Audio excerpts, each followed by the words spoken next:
రాజకీయంగా ఆర్థికంగా మా కురుబ సోదరులకి స్వాతంత్రం వచ్చిందంటే దానికి కారణం తెలుగుదేశం పార్టీ.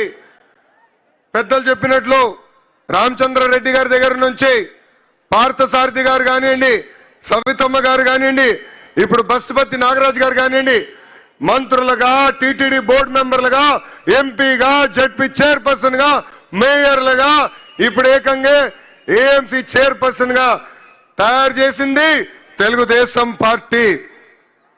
2019 నుంచి 24 వరకు మనం ఒక చీకటి రాష్ట్రం చూసాం, చీకటి రాజ్యం చూసాం. బీసీ సోదరులు బయటకు వచ్చి మాడితే ఆ రోజు మన ఎట్లా కొట్టి తరిమారో మనందరం చూసాం.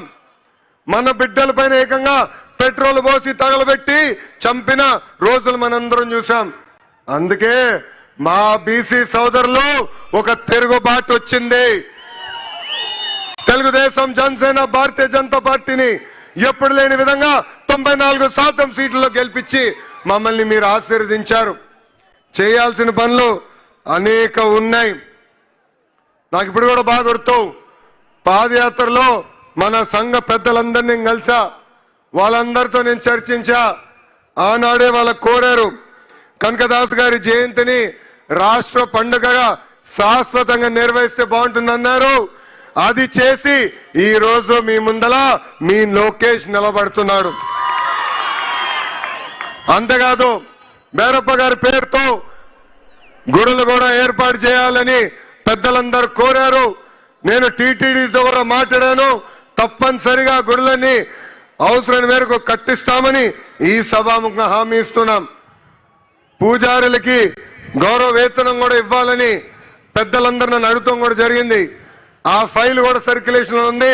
తొందరలో కూడా అది అందజేస్తామని ఈ సభాముఖంగా హామీ ఇస్తున్నాం. మా కురుబ సోదరులతో కోసం గతంలో అనేక కమ్యూనిటీ భవనాలు కట్టాం. చివరి దశలో పనులకు వచ్చి గల ప్రభుత్వాలు మారినాయి. ఆ పనులు పూర్తవలేదు. వచ్చే 12 నెలల్లో కురుబ భవనాలన్నీ పూర్తి చేసి మా కురుబ సోదరులకు అందజేసే బాధ్యత మీ లోకేష్ తీసుకుంటాడు. ఆదరణ పథకం కింద పనిముట్లు అందజేయాలని గౌరవ ముఖ్యమంత్రి గారు ఇప్పుడే గౌరవ మంత్రి సవితమ్మ గారితో కూడా చర్చిస్తాం జరిగింది. ఆ కార్యక్రమం కూడా ముందలు తీసుకెళ్తాం. కురుబ సోదరులకి ఇన్సూరెన్స్ కార్యక్రమం కూడా చేస్తే బాగుంటుందని పెద్దలు గతంలో కోరారు. అదేవిధంగా గొర్రెలకి మేత కానివ్వండి, మందులు కానివ్వండి, షెడ్లు కూడా ఏర్పాటు చేస్తే బాగుంటుందని కోరారు. నాకు అన్న సమానమైన నా పవనన్న కూడా పంచాయతీరాజ్ గ్రామీణాభివృద్ధి శాఖ మంత్రిగా ఉన్నారు. ఏకంగా ఆవుల కోసం ప్రత్యేకంగా షెడ్లు కూడా ఆయన ఏర్పాటు చేస్తున్నారు. తప్పనిసరిగా మా కురుబ సోదరులకు అవసరమైన మేరకు షెడ్లు కూడా ఏర్పాటు చేసే విధంగా మా అన్నతో నేను మాట్లాడి చేస్తానని ఈ సభాముఖం మీ అందరికి నేను హామీ ఇస్తున్నా. ఇప్పుడే పెద్దలు సురేందర్ బాబు గారు మాట్లాడుతూ నన్ను ఒక విషయం అడిగారు. భైరవ తిప్ప ప్రాజెక్ట్ పూర్తి చేస్తే బాగుంటుందని కోరారు. భైరవ తిప్ప ప్రాజెక్ట్ శంకుస్థాపన చేసింది తెలుగుదేశం పార్టీ, పూర్తి చేసేది కూడా ఒక తెలుగుదేశం పార్టీనే. కరువు ప్రాంతం లాంటి అనంతపూర్ జిల్లాలోనే కార్లు పండించే విధంగా అనేక పరిశ్రమలు మేము తీసుకొచ్చాం. సాగునీటి ప్రాజెక్టులు పూర్తి చేస్తాం. మన జిల్లాలో నిరుద్యోగ యువకులకి పెద్ద ఎత్తున ఉద్యోగాలు కల్పించే లక్ష్యంతో ఈ రోజు పరిశ్రమలు మేము తీసుకొస్తున్నాం. తప్పనిసరిగా ఈ సాగునీటి ప్రాజెక్టు పూర్తి చేస్తాం. హార్టికల్చర్ పెద్ద ఎత్తున పూర్తి చేస్తాం. ఆంధ్ర రాష్ట్రంలో తలసరి ఆదాయంలో మన జిల్లా ఇప్పుడు 5వ స్థానంలో ఉంది.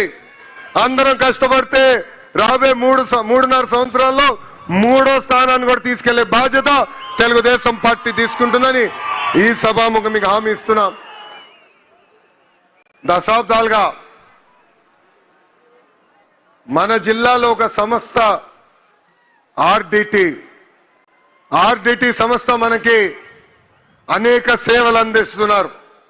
ఆసుపత్రులు కానివ్వండి, స్వయం ఉపాధి కానివ్వండి, పాఠశాలలు కానివ్వండి, పెద్ద ఎత్తున వాళ్ళు మనకి సేవ చేస్తున్నారు. కొన్ని కారణాల వల్ల వాళ్ళకి రావాల్సిన లైసెన్స్ కొంచెం ఆలస్యమైంది. కానీ నేను నా బాధ్యతగా తీసుకుని ఆ ఫైల్స్ అని నేను ఢిల్లీకి తీసుకెళ్లి అనేక సార్లు కేంద్ర ప్రభుత్వంతో మాట్లాడి ఈ రోజు శాంక్షన్ చేయించుకుని మేము వచ్చాం. ఆర్డిటిని కాపాడితే కాదు, ముందరికి ప్రోత్సహించే బాధ్యత మేము తీసుకుంటామని ఈ సభాముఖంగా అనంతపూర్ ప్రజలందరికీ నేను హామీ ఇస్తున్నా. ఇక్కడున్న బీసీ సోదరులందరూ కూడా ఒక విషయం ఆలోచించుకోవాలి. మనకి రాజకీయ స్వాతంత్రం వచ్చింది తెలుగుదేశం పార్టీ వల్లనే. అన్న ఎన్టీఆర్ దగ్గర నుంచి బాబు గారి వరకు మనకి అండగా నిలబడ్డారు. ఇప్పుడు మీ లోకేష్ మీ ముందర నిలబడుతున్నాడు. గతంలో నేను 3132 కిలోమీటర్లు పాదయాత్ర చేశా. ఉపకులాల వారిగా మిమ్మల్ని అందరినీ కలిసా. మీ సమస్యలు నేరుగా నేను తెలుసుకున్నా. ఆ సమస్యలన్నీ ఇప్పుడు నా గుండెల్లో ఉంది. పరిష్కరించే వరకు నేను నిద్రపోనని ఈ సభాముఖంగా మా బీసీ సోదరులందరికీ నేను హామీ ఇస్తున్నా. ఫైర్ బ్రాండ్ మంత్రి అమ్మ ఉంది. ఎవరు సవితమ్మ. ఎప్పుడు నాతో దెబ్బలాడుతుంది. చెప్తా ఉంటా బీపీ బిల్లలు తీసుకో తల్లి అని. చెప్పిన పని అయ్యే వరకు ఎవరిని వదిలిపెట్టదు. 6 నిమిషాలు మా వెనకాల పరిగెత్తి చేపిస్తుంది తల్లి. ఇప్పుడు తల్లి పైన కూడా బాధ్యత ఉంది. ఒక బీసీ సంక్షేమ శాఖ మార్చులుగా ఆనాడు మనం ప్రజలకు ఇచ్చిన హామీ ఒక పద్ధతి ప్రకారం నిలబెట్టుకోవాలి. మేడం గారు పక్కన ఆర్థిక శాఖ మార్చులు కూడా నుంచున్నారు, కేశవన్న గారు. డబ్బులు కూడా త్వరితగతిగా విడుదల చేయాలని ఈ సభాముఖంగా పెద్దల్ని కూడా కోరుకుంటూ, అదేవిధంగా పార్థసారథి ఉన్నారు వేదికమైన ఆయన మన తరఫున